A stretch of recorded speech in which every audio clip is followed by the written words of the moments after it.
Muy bien, muy buenos días. Bienvenidos a otra clase de métodos de estudio bíblico. Y quiero, antes de comenzar con la clase de hoy, animarlos a que hagan los trabajos porque es para el bien de ustedes. No es posible aprender a nadar si no te tiras al agua.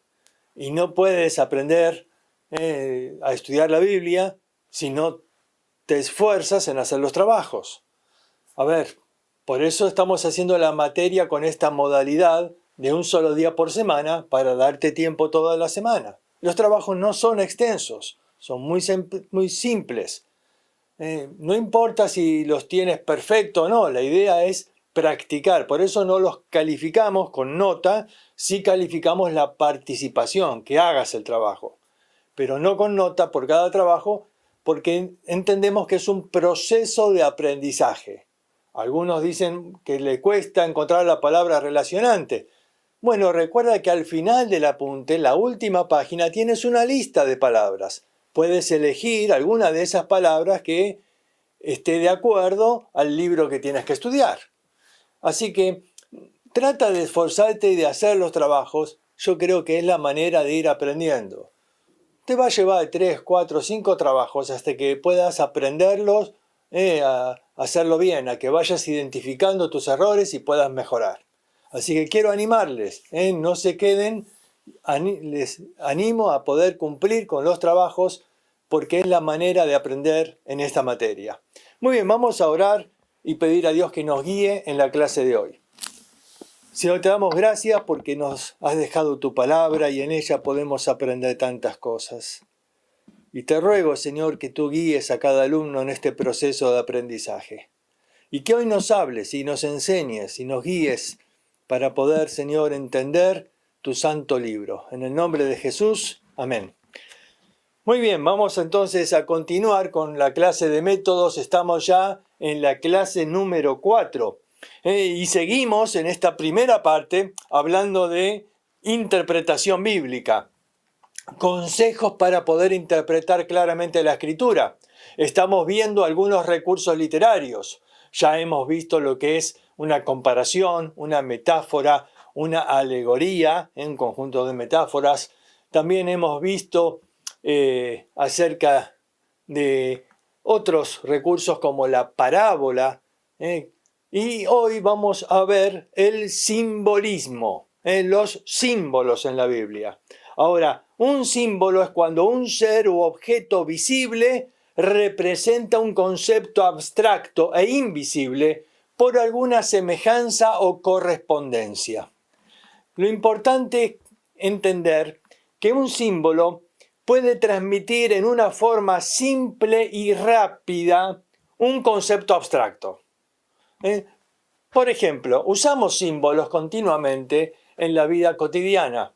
Y los usamos para transmitir un concepto en una forma rápida y sencilla. Por ejemplo, si tú ves un frasco y ves ahí este símbolo, es para que todos entiendan. No se trata de algún medicamento para adelgazar. No se trata que si tomas esto vas a quedar así. No.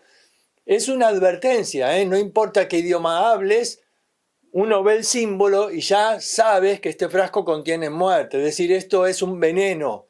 Es una manera rápida de transmitir algo. Ahora, el símbolo no trata de hacer una descripción profunda, simplemente transmitir un concepto, algo simple.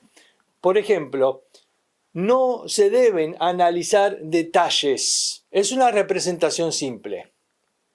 Cuando nosotros estudiamos lo que es una metáfora o una comparación, decíamos que hay que estudiar el objeto comparado, porque ahí vamos a enriquecer todo lo que nos quiere decir. Pero en este caso no. En este caso un símbolo tiene una representación simple, no hay que profundizar, no hay que buscarle detalles. Es simplemente una representación a través de algo que hay en común, a través de una concordancia que tienen entre el objeto y lo que simboliza. Ahora, varios elementos pueden ser considerados como símbolos. Por ejemplo, hay lo que llamamos objetos materiales, como el pan y el vino, que representan el cuerpo y la sangre de Cristo. Esto es un símbolo. Claramente el pan y el vino representan su cuerpo y su sangre. No tenemos que profundizar en detalles acerca de cómo es el pan ni cómo es el vino. No, simplemente estos dos objetos materiales se han utilizado aún desde el Antiguo Testamento y Jesús los utilizó para hablar de su cuerpo y de su sangre. Entonces, objetos materiales pueden ser usados en forma simbólica. También animales pueden ser usados como símbolo. Juan el Bautista dijo: «He aquí el Cordero de Dios que quita el pecado del mundo». El Cordero es un símbolo. Ahora, había muchos tipos de sacrificios. Es más, el día de expiación no se sacrificaba un cordero, se sacrificaba un macho cabrío. Sin embargo, el Cordero tiene un simbolismo muy particular para el pueblo de Israel.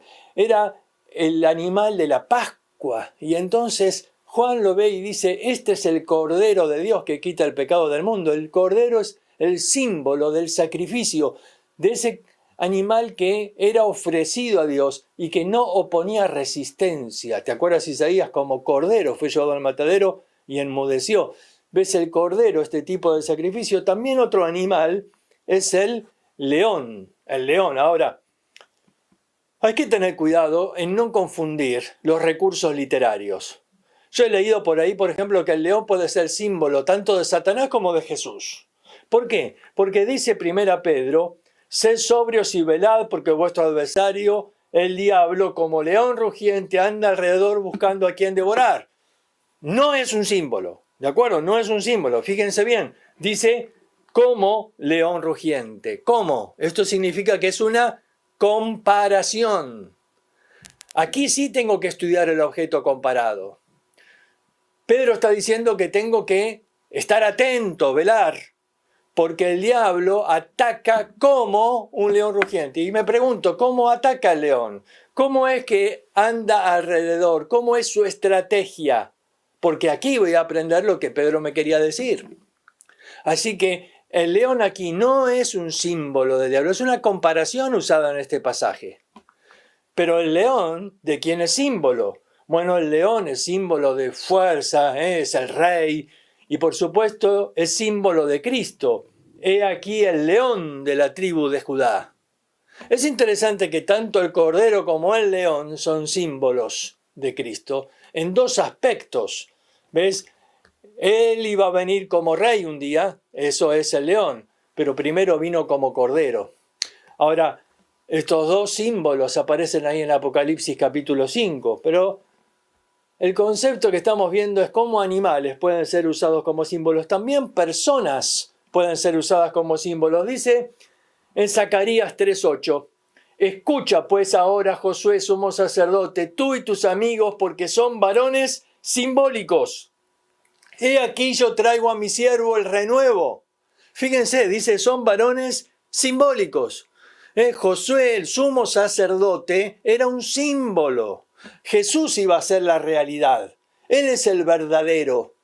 Jesús es el que realmente iba a hacer la expiación por el pecado. Josué era un símbolo nada más. Dice, ustedes son varones simbólicos. A ver, ¿qué más? Colores pueden ser un símbolo. Colores. Nosotros a veces tenemos ciertos preconceptos. Decimos, por ejemplo, el color negro es lo que simboliza el pecado. Bueno, eso es en la canción, ¿no? Negro por el pecado, pero la verdad que en la Biblia no es el negro. Fíjense lo que dice en Isaías 1:18. «Si vuestros pecados fueren como la grana, como la nieve, serán emblanquecidos. Si fueren rojos como el carmesí, vendrán a ser como blanca lana». Aquí dice que el pecado es rojo, rojo como la grana o rojo como el carmesí. Y que van a ser blancos como la nieve o como la blanca lana. Fíjense el uso de colores. Blanco representando la pureza, rojo representando el pecado. Ahora, símbolos, ¿ves? Símbolos que van a representar un concepto abstracto. Por eso es muy importante estudiar la simbología. También hay números. Y todos los números tienen un significado. Ahora, no siempre que aparece un número es simbólico.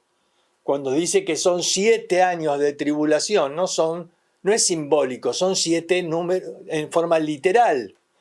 Cuando dice que Dios creó la tierra en 7 días, no es simbólico, es literal. Cuando dice que habrá un reinado de 1000 años, no es simbólico, es literal. Pero el número puede ser usado como símbolo, y 7 en ese caso sería el número de la perfección. Ahora, 6, 6, 6. Uno dice, aquí hay un número simbólico, y claramente dice Juan en Apocalipsis que esto es usado como símbolo. Dice, el que tiene entendimiento cuenta el número de la bestia, pues es un número de hombre, y su número es 666. Ahora, el número de hombre es el 6, casi perfecto, 6, y 666, bueno, algunos dicen que puede representar una repetición de 6. En el hebreo no hay el uso de superlativos, entonces cuando se quería decir santísimo, se decía santo, santo, santo. Entonces 6, que es el número de hombre, 6, 6 es como decir hombre, hombre, hombre, o humano, humano, humano, humanismo. Quizás se habla del hombre sentándose en el trono en lugar de Dios. Bueno, puede haber otros significados también, pero lo que estamos diciendo es que evidentemente este número es simbólico. Y aquí Juan dice, hay que tener sabiduría, inteligencia para descubrir qué es el número. ¿Ves? Números pueden ser simbólicos. ¿Por qué en Apocalipsis hay tantos símbolos? Tantos símbolos. Fíjense, por ejemplo, los caballos del Apocalipsis, ¿no? El caballo es simbólico y los colores de los caballos eran simbólicos. Ahora, ¿por qué tantos símbolos? Bueno, tenemos que decir que los símbolos también pueden tener un objetivo de ocultar ciertas cosas. Claro, es como un código. ¿Viste los espías que pueden mandar un mensaje en código? Claro, si tienes los códigos, los puedes decodificar y puedes entender el mensaje. Juan estaba exiliado en la isla de Patmos. Solamente a esa isla llegaban algunos soldados una vez cada tanto para llevar provisiones, alimentos. Así que si Juan tenía que mandar esta carta de Apocalipsis a las iglesias, la tenía que mandar por medio de estos soldados. Entonces él tenía que codificar el mensaje. No podía mandar abiertamente un escrito donde decía que iba a venir el rey y que iba a destronar al César, al rey de Roma. Hubieran perseguido a los cristianos mucho peor. Tenía que codificar el mensaje. Símbolos. Ahora, los creyentes, ¿cómo entendían cuáles eran los símbolos? Bueno, porque conocían las escrituras. Los símbolos que Juan usó están tomados del Pentateuco o del profeta Daniel o del profeta Ezequiel. Ahí están los símbolos, ahí están los códigos. Y entonces, entendiendo estos códigos, uno puede entender el significado de lo que Juan quiso decir. Ahora, cuando vamos al estudio de los símbolos, tenemos que tener cuidado, porque muchas veces son mal interpretados. Se interpretan de acuerdo a preconceptos. Se interpretan de acuerdo a formas populares de entender la Escritura. Y no entendemos por ahí el mensaje que se quiere transmitir con el uso de ese símbolo. Por ejemplo, dice en Mateo capítulo 16, versículo 18, sobre esta roca edificaré mi iglesia, y las puertas del Hades no prevalecerán contra ella. Ahora, las puertas del Hades es un símbolo, claramente, porque no es algo literal, es un símbolo que representan las puertas del Hades. Bueno, muchos van entendiendo este versículo de esta manera, que los demonios nos van a atacar, el diablo y sus ejércitos nos van a atacar, pero no van a vencer a la iglesia. La iglesia va a prevalecer, la iglesia va a resistir y los diablos no nos van a ganar. ¿Realmente dice eso? ¿Eso es lo que Jesús quiso decir aquí? Yo creo que está interpretándose exactamente al revés. Se está malentendiendo el símbolo. A ver, el símbolo, ¿por qué? Las puertas del Hades. A ver, ¿qué puede significar este concepto de puertas? Miren, en aquel tiempo, una ciudad tenía una muralla alrededor. Ahora, el punto más débil de la muralla eran las puertas. Si un ejército quería invadir esa ciudad, generalmente se atacaban las puertas. Así que se fabricaban algunos instrumentos como estos que ves acá, que es un ariete, y esto era para golpear las puertas y derribar las puertas. Y de la muralla de arriba te tiraban de todo, así que generalmente se ponía un techo o los soldados con los escudos cubrían para que se pudiera derribar las puertas. Se decía en aquel tiempo que la fortaleza de una muralla dependía de la fortaleza de sus puertas. Porque podés tener muros muy gruesos, pero si la puerta es débil, la rompían enseguida y entraban por ahí. Así que cuando dice acá, las puertas del Hades no prevalecerán contra ella, tienes que entender que las puertas del Hades no habla de un instrumento de ataque, sino de defensa. Así que el Hades no es el que ataca, es el que se defiende. Y dice, las puertas del Hades no prevalecerán contra ella. Fíjate esta palabra, no prevalecerán. Literalmente, del griego, esta palabra significa ser fuerte en contra. Ser fuerte en contra. Dice, las puertas del Hades no serán fuertes contra el ataque de la iglesia. Acá el que ataca es la iglesia. Y dice, las puertas del Hades no prevalecerán. Podríamos decir, no resistirán el ataque de la iglesia. Las puertas del Hades no van a resistir, no van a aguantar. Esta palabra en griego se usaba para describir cuando Cristo vuelva. Dice, no va el hombre a poder prevalecer, a poder resistir de pie. No va a poder resistir de pie, porque toda rodilla se va a inclinar y toda lengua va a confesar que Jesús es el Señor. Nadie va a prevalecer o a permanecer en pie. ¿Ves? El concepto es que la iglesia es la que ataca. Dice Jesús, yo edificaré mi iglesia. Ahora, claro, muchos entiendan edificar la iglesia como un edificio. Pero eso no es lo que está usando acá, en este símbolo. ¿Ves? Un edificio no ataca. Se usaba el verbo edificar también, o construir, para hablar de edificar un reino, edificar un imperio, o edificar un ejército. Ahora ves, Jesús está diciendo acá, yo voy a levantar mi reino, y va a atacar a este reino del Hades, y las puertas del Hades no van a prevalecer, no van a resistir el ataque de la iglesia. Así que lo que está diciendo este versículo es al revés de cómo se lo interpreta generalmente. Claramente, la que ataca es la iglesia. Y las puertas del Hades van a tratar de aguantar, de estar cerradas ahí, impidiendo el ataque de la iglesia. Dice, pero no van a lograrlo, no van a prevalecer, no van a resistir el ataque de la iglesia. Ahora, ¿qué quiere decir con Hades? ¿Por qué las puertas del Hades? Bueno, es que en la Escritura se habla de un imperio de la muerte. Hades era un personaje de la mitología griega que era el que gobernaba el imperio de la muerte. Y en la Biblia encontramos varias veces el uso de la palabra Hades junto con la palabra muerte. Y fíjense, por ejemplo, dice en Hebreos capítulo 2, versículo 14. Así que por cuanto los hijos participaron de carne y de sangre, él también participó de lo mismo, para destruir por medio de la muerte al que tenía el imperio de la muerte. Esto es al diablo. Aquí pone al diablo como el que tiene el imperio de la muerte. Y dice que, el versículo siguiente, que todos ahí los hombres, por el temor de la muerte, estábamos sujetos a servidumbre, esclavos de Satanás, en ese imperio de la muerte.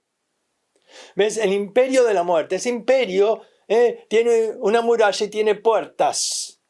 Y la iglesia va a atacar ahí, y las puertas del Hades no van a resistir. Ahora Cristo entró y ganó la batalla. Fíjate, aquí dice para destruir por medio de la muerte al que tenía el imperio de la muerte. En realidad no lo destruyó. La palabra griega aquí habla de destituir, para destituirlo, quitarlo del trono, sacarle el poder.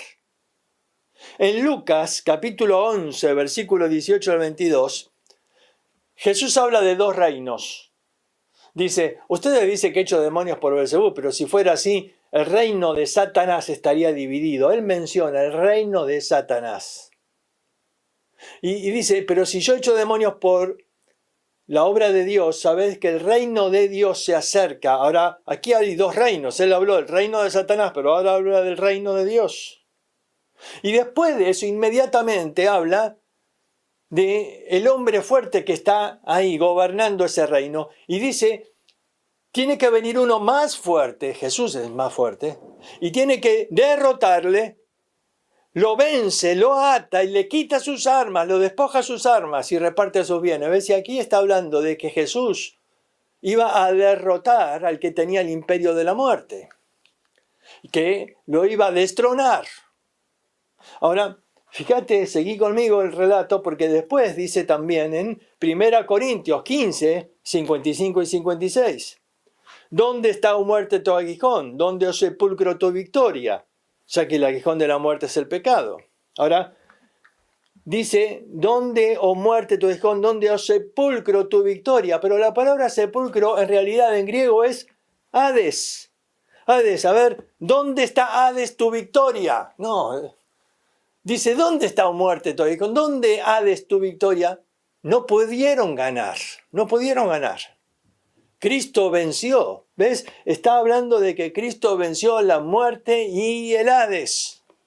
Y entonces en Apocalipsis capítulo 1, versículo 18 dice, yo soy el que vivo y estuve muerto, mas he aquí que vivo por los siglos de los siglos, amén, y tengo las llaves de la muerte y del Hades.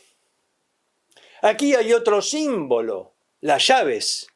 Las llaves, ahora las llaves son un símbolo de conquista, son un símbolo de autoridad. Cuando alguien quería conquistar una ciudad, dijimos, había que derribar las puertas y entonces conquistar la ciudad. Una vez que se conquistaba la ciudad, se tomaban las llaves. Ahora, cuando iba y volvía a mi país, cuando volvía a mi ciudad, yo mostraba las llaves y decía, ven, yo tengo la autoridad. Ya no necesito romper las puertas otra vez. Tengo las llaves. Es decir, ahora yo soy el que domina. Jesús dice acá, yo he vencido y tengo las llaves de la muerte y del Hades. Ahora, el Hades o el imperio de la muerte no se refiere solamente en este símbolo, no se refiere solamente a los que ya están muertos, sino a todos los que estamos en este imperio de Satanás. ¿Por qué? Porque ya estamos muertos en nuestros delitos y pecados. Y ya dice ahí en Hebreos capítulo 2, somos sus esclavos, dice, estamos sujetos a servidumbre. De Satanás, que es el que tiene el imperio de la muerte. ¿Ves? Ya estamos en ese imperio de la muerte, ya estamos ahí sujetos a servidumbre. Ya estamos porque estamos muertos en nuestros delitos y pecados y Satanás gobierna en este mundo. Entonces, ya estamos ahí. Fíjate entonces, Jesús conquistó, ahora Él tiene las llaves. Él puede abrir. Y entonces ahora está este símbolo de llaves, ¿no? Mateo, volviendo a Mateo 16, ¿te acuerdas? Versículo 18, yo edificaré mi iglesia, las puertas del Hades no prevalecerán contra ella. Pero dice después el versículo 19, y le dice a Pedro, y a ti te digo, y a ti te daré las llaves del reino de los cielos, y todo lo que atares en la tierra será atado en los cielos, y todo lo que desatares en la tierra será desatado en los cielos. Ahora, para aclarar que la roca sobre la que edifica la iglesia no es Pedro, es muy claro en este pasaje porque dice, sobre esta roca edificaré mi iglesia y a ti te daré las llaves. Así que claramente aquí hay dos cosas diferentes. esta roca es tercera persona y a ti, en segunda persona, te daré las llaves. Estas no son las llaves de la muerte que tiene Cristo. Estas dice son las llaves del reino de los cielos. Evidentemente estas llaves acá como símbolo es la autoridad para abrir. Y Pedro fue el que abrió el Evangelio a los judíos en Hechos capítulo 2, Pentecostés, y luego el que abrió el Evangelio a los gentiles en Hechos capítulo 10, ahí predicando a Cornelio. Así que claramente tiene las llaves. Y también la autoridad. Dice, todo lo que atare será atado y todo lo que desatare será desatado. La autoridad de prohibir o de permitir, que los apóstoles también tenían. Ahora, no tenemos más tiempo para profundizar más estas cosas. Y seguramente habrán visto en otra materia. Lo que estamos explicando acá es el símbolo, los símbolos. Y aquí entonces hablaba de las puertas del Hades, no prevalecerán contra ella. Y este símbolo, dijimos, se malinterpreta muchas veces, porque se habla de que la iglesia pobrecita va a aguantar y el diablo nos va a atacar. Pero esto nos cambia la mentalidad. Esto me habla de que la iglesia tiene que atacar y que las puertas del Hades no van a resistir. Y alguien dice, no me queda muy claro de qué manera la iglesia ataca al Hades. ¿Cómo es? Todavía no me queda muy claro. Bueno, quizás todavía podemos profundizar un poco más sobre este pasaje para saber por qué Jesús utilizó este cuadro de las puertas del Hades como un símbolo. Porque Jesús, con los discípulos, en este momento estaban en un lugar muy especial. Dice ahí en Mateo capítulo 16, versículo 13, que viniendo Jesús a la región de Cesarea de Filipo. Aquí en Cesarea de Filipo es donde Jesús declara esta enseñanza. Cesarea de Filipo está al norte de Galilea, unos 50 kilómetros al norte de Galilea.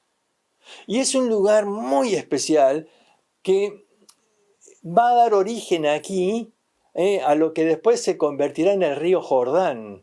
Y este lugar tiene un lugar muy especial. Ahora, es importante saber a veces dónde ocurren las cosas, porque ahí entendemos, de acuerdo al contexto, podemos entender por qué Jesús está hablando de las puertas del Hades. Yo quisiera que vayamos a ver este lugar, ahí en Cesarea de Filipo, porque vamos a descubrir quizás qué está detrás de estas enseñanzas de Jesús. Así que vamos a parar en este momento para tomar el descanso, porque así no cortamos después, cuando veamos todo este lugar y lleguemos a descubrir qué es el significado y tratar de entender mejor el uso de estos símbolos que Jesús está utilizando. Así que tomamos el descanso y seguimos enseguida en un momento.